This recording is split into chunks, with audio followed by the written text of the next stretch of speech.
there is some luck there.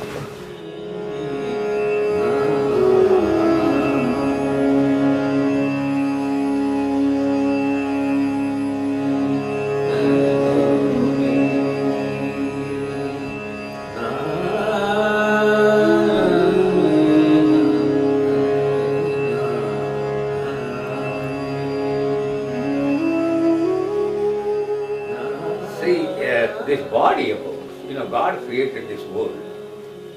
It created joy out of joy. That's what he was talking about, joy. That's what the nature of the divine is, joy, the nature of divine. And there is a Sanskrit saying, this ananda means joy, it's the ultimate joy. So God created this world with great joy because he was so joyful. Suddenly he created this world. The whole creation came out of joy. And so, what we do, have we enjoy joy? Or we want to be happy? Happiness is not joy, I tell you. There is suffering in happiness. There is suffering in happiness, I tell you. But the joy is something quite different from all those things. It's always joyful. There is no stopping that one. Joy, nobody can stop. Happiness can be stopped. Now see, the Saddam Hussein was very happy being a dictator. He may be a bad person, but he was very happy. This Bush went and toppled his image. And now his image is being toppled also. This is what happens. So what happens is not a question of supporting Saddam Hussein or anything. What you do, you are paid in the same coin, paid back in the same coin. So this body of ours is created out of joy. This body, leave alone all other things which God has created for us and what He has created in us, outside us. But the body itself is created out of joy because it's a creation. So as the nature is created out of joy, the whole creation has come out of joy. And we go to joy afterwards. We end up in joy. So the body is created out of joy. Why then we have the diseases and all those things? What happens when there is no joy? That is disease. When you don't have joy, that becomes disease. And that, everything hinges on that state where there is no joy. Then you have disease. When joy stops, even for a moment, you have disease. This disease means not at ease. So you have disease. And then precipitate a lot of other things because the cellular system of the human being is so complicated, but very simple also, in a way. Very complicated. It's, even the doctors are trying to find it, scientists are trying to find all those complications of the human cells and the microcells and all those things. They go to a point where they don't see the cells. They don't find the cells. See? So what happens to cells which they don't find? That's what they don't find, the cause of the disease. It is just, you are not at joy, you are not at ease. That's the real cause of disease and all kinds of afflictions, uneasiness, quarrel, fight, and all those things. It comes from that one, if you don't have joy. Then we have affliction. Can we face that? So this body has its own intelligence. It wants to cure itself. It wants to be happy, joyful. The body wants to be happy and joyful. So it cannot cure itself about this disease which comes from a state of no joy. So then it starts to cure itself. It has its own intelligence it has. But since it is connected to all the senses, which is governed by the brain, actually, not the mind, but the brain. And what we do, we put a lot of unnecessary things in the brain and actually upset its equilibrium. Brain is a wonderful instrument, I tell you. It's a wonderful instrument. It is connected to the cosmic web. It's a cosmic website. So brain is connected to a cosmic website. Not the other websites, Yahoo and all these things. But this So this is the website. It is connected to the cosmic website. It's such a great connection it has, the brain itself. And brain is also in a way eternal. See, it dies in one person and rises in another way. And the sphere, we call the spheres, a lot of spheres are there. Today I was talking to Patricia cooking food, and she was coughing and crying and all those things and sneezing. I wasn't sad. And at the same time she was writing the notes. We kept saying things. So what happens? I am talking about the body, not anything else. I am not talking a spiritual entity that you are. I am not talking about that. I am talking about the materialistic body. Body which is totally matter. See? So I am talking about this body. So it has this intelligence. It is eager to cure itself and be happy and joyful. But we don't allow it to do that. Because our senses bother us. Senses, they put a great pressure on us and we yield to that pressure of the senses. Then we suffer. We have many kind of diseases. Now another disease called, they have named it very recently, called Asperger's. So Asperger is caused by our cellular system which is upset by our being unhappy, being miserable in a sense. Actually we are not miserable at all, but we think we are miserable because something is not taking place according to me. I want to do this, I want to have this, I can't have it. That's called Asperger. See, it upsets the balance actually. It upsets what you call the electromagnetic field, Brexit, which is around us, electromagnetic field, which is around us. It breaks it into many pieces. Or it scratches it, bruises it, and makes it look like a very strange thing, with all the bruises and all those things, like a battered wife. Looks like a battered wife. See? So, then in that condition, this is not a new thing actually. It was very ancient times, they had this kind of thing.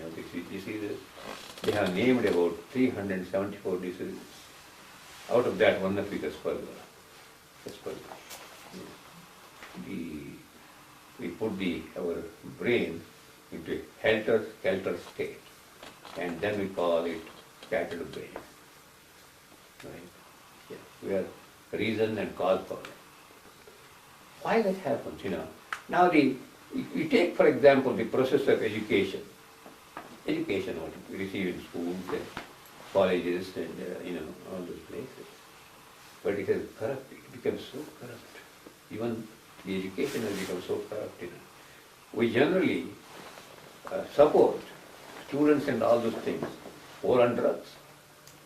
Out of kindness, we say. We must be kind to those people who are on drugs, who have committed crime. We must be kind to them. So kindness can change them. It never changed. In over 2,000 years of Christian history, compassion and kindness never changed the human race. Never changed it. Why it did never change? Because fundamentally we miss the right attitude towards ourselves. Therefore, in the ancient times, ancient scriptures, they say you must be honest, you must be truthful, you must not exaggerate yourself, don't have the egocentric attitude, have an humble, spiritual, simple life with lofty ideals, tremendous lofty ideals, and try to achieve that lofty ideals, not through enmity, hatred, jealousy, but through compassion, kindness, and perseverance, and your natural aptitude, God-given aptitude. See? So you try to achieve that lofty ideas. It's not, that doesn't mean, lofty ideas doesn't mean I have to become president of the United States or India, anything like that. You become master of yourself. Otherwise now you are slaves to slaves to our attitude, slaves to our habits, slaves to our downfall actually. We are slaves. See, it's not the question of the Africans were slaves for a long time. We were slaves also. Now the people of the United States think that the Africans were slaves and we were saving the slaves. That's not true. We are slaves to our own attitude, our own whim and fancy and our ego. We are slaves to that. See? So that's what the whole world is in slavery. So, therefore, if one individual understands this whole, the field of slavery, we were explaining a lot of fields today. I was telling Patricia, a lot of fields we have got. And one was the basic field, isosphere, right? That word is not in the dictionary, don't write it, but that's a word. It's a word, I tell you. Otherwise it will not come to me like that. It's not a word. Because I play with the word is God. God is the word. And the word was God. So the word became God. And we are all that words. We have the meaning, we are the meaning of the word for God. We are the meaning of God, you must know that. God doesn't have any meaning. He is meaningless. We give a great meaning to it. So we have got such great potential within us to give a meaning to the word God. See how great we are? Yeah. Still we become slaves. Still we slaves of our nature, our habits, we are slaves. Every one of us. It's not somebody is a slave, somebody is not a slave. Every one of us. Even a rich man having millions of dollars is a slave. He is a slave. King is a slave. Emperor is a slave. The president is a slave. See? So everybody is a slave. So in this world of slavery, how you become masters of yourself. That's the aim. That's the real achievement we have to have. How you become master of yourself. Master yourself. Means not be a slave. In 1892, when Swami Vivekananda came to the United States, he thundered at Chicago Convention that we are all slaves. We are all slaves. The whites are slaves, they are white slaves, they are black slaves, they are brown slaves, not Patricia Brown, I am not. Brown slaves. Well, and I'm a slave too. They are all slaves. All slaves. When you once get angry, you are a slave to anger. Otherwise you will never get angry. When you are dissatisfied, you are a slave to dissatisfaction. So you are a slave of all those things. Negativity, that's what negativity is. Slavery. So, therefore, this whole thing is created out of joy. And our aim is to achieve that joy, that means become master of all your senses and your shortcomings, and achieve that one thing, master of yourself. Your lower self, what they call. Lower or high, it's not the matter. That's right. Master of yourself. So when you're a master, you're not a slave. See? So simple it is. You're a slave. Right? A master cannot be a slave. A slave cannot be a master, I tell you that. So unless you get rid of that slavery.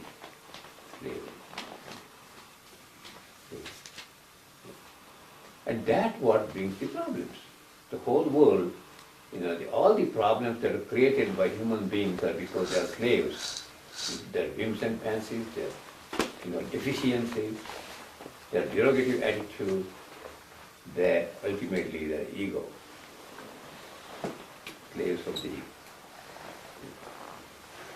So, when you think that ego, ego, say always ego. Ego. Go out Go. of the door. I will throw you out of the door.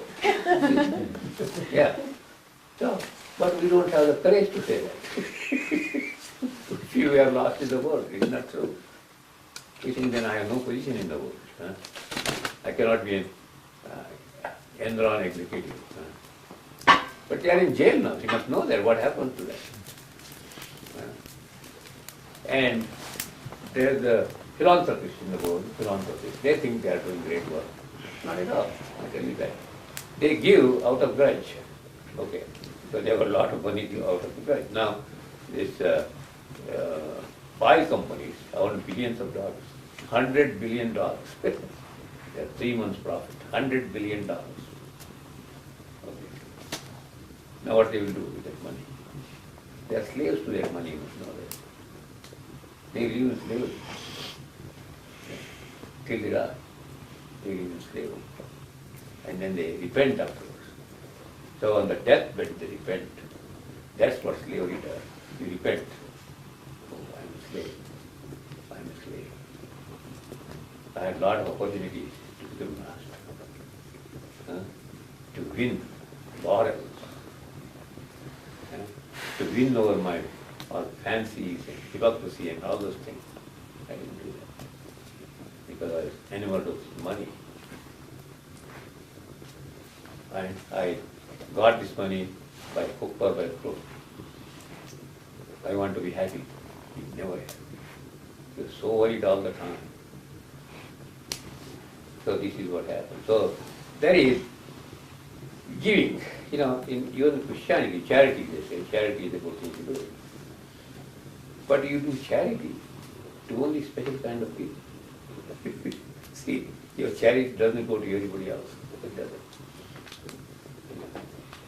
That's what even he was telling on that day. Bill Gates. Bill Gates, yeah. Actually, I go to India, I do that, I go here and do, and millions of dollars they have allotted for this and that. But does that reach the people?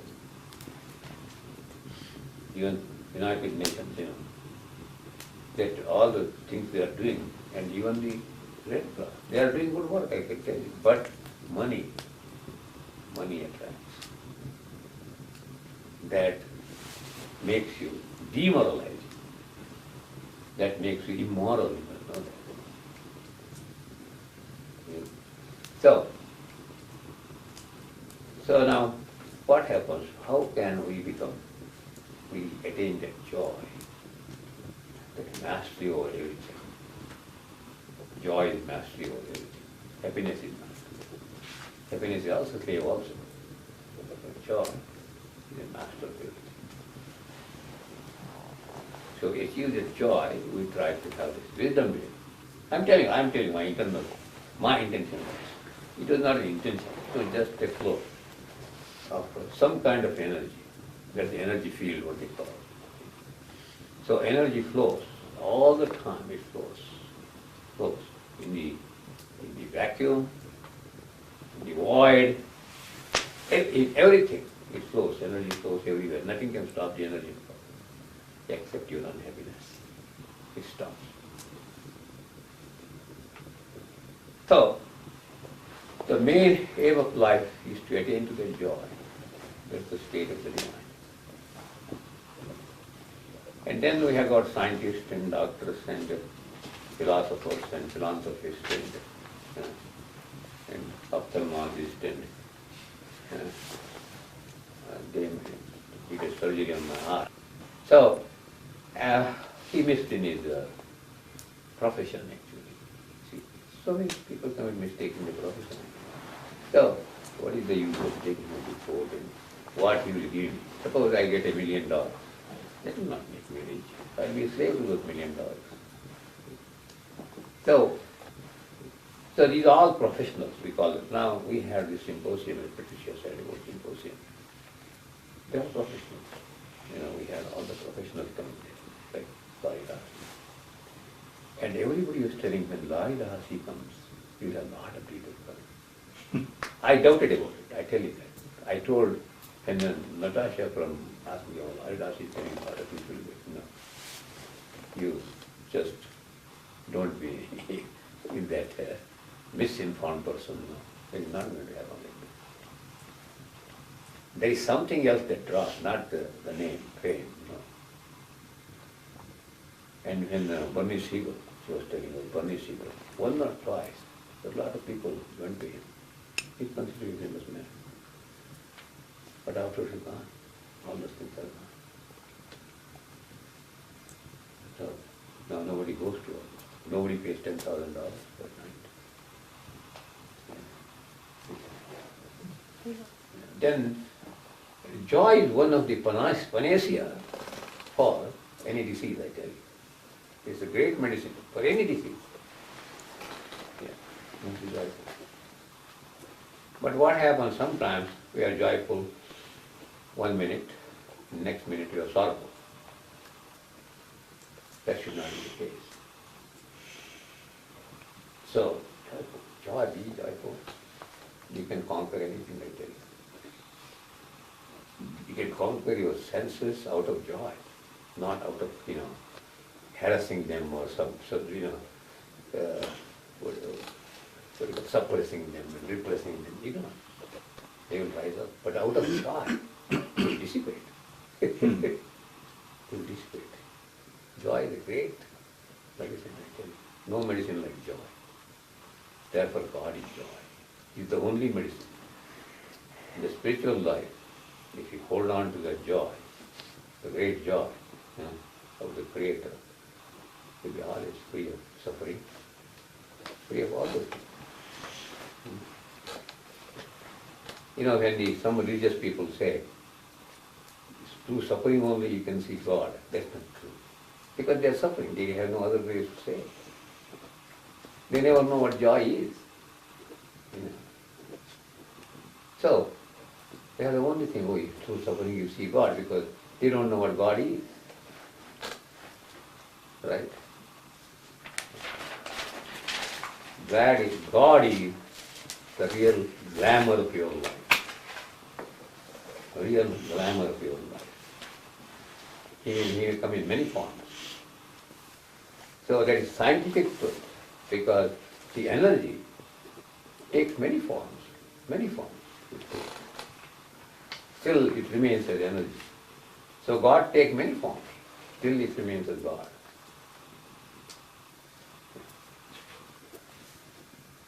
He may be a fakir, a naked fakir like Gandhi, or he may be a great politician like Churchill.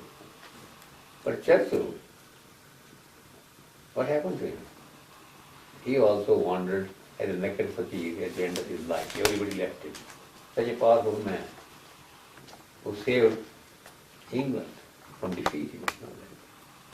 Ultimately, he wandered. I don't tell them. I don't tell on telling people this, okay, I did this, I did that. This is preposterous. Yeah. One little word joy, ananda. You don't have that. One word. You need not have a lot of difficult words you say from the Greek and this and that, you join Greek and Latin and everything and make a word. It's nonsense. You name diseases. Do they have the name? The disease has a name? No. It has no name, but we name them. As Krishnamurti used to say, we try to organize truth. We fail. If we are the truth, what you want to organize? We fail, you see. It's just a common sense. Okay? Yeah.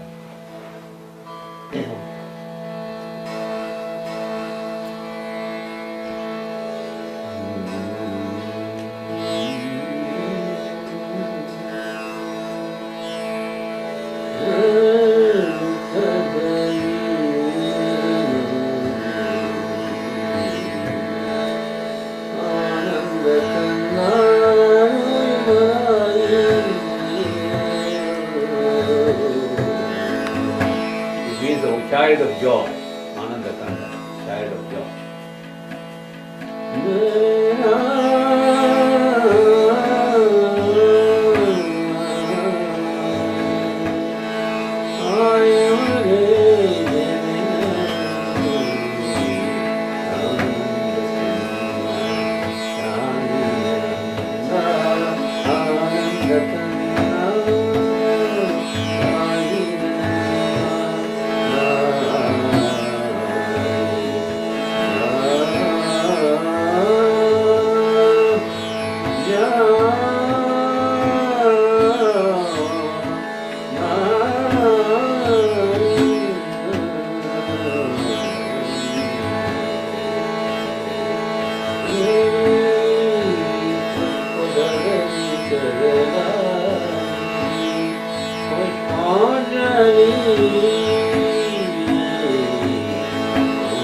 We're all children of joy. That is, we're all children of joy.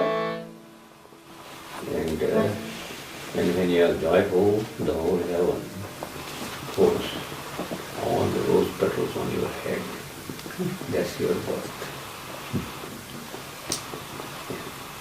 So you are born every day. Very moment. The beginning of joy. Beginning of joy. Oh. Yeah. So you don't fall. The seed of joy. You don't fall back. Fall back, how you get up, and come forward when you fall back.